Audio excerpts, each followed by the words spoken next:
Bill back in Farmerville, the funds are, from Mays Valley Farm Market and Winery. It's been a long time since I had time to do any video updating of the farm and progress. And what I'm out doing today is getting ready for our Civil War reenactment, trimming up the edges of the fields here so I have places to park exit cars, and we'll take down some corn tree that we've already parked in case we need to break out in that area. And this is some of the corn that's yet to come here. This is the stuff targeted here for the end of August, this field right here. But we just came through a pretty significant rain event here today with thunderstorming and beating down pretty hard. And what I wanted to give an example of or show is what heavy winds and water can do to a cornfield.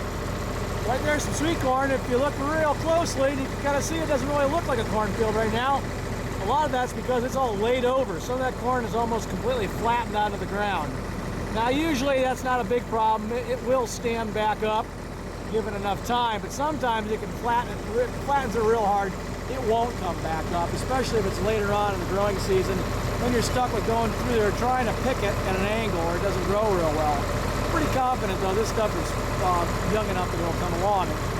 Not quite sure which field that is, but that might be our Labor Day corn, and it isn't looking real good. It's still been too gone cold.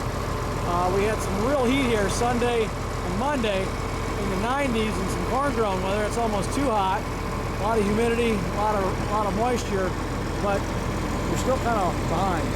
So once again, Bill back in the farm, funds are out in the corn patch. Thank you for stopping by.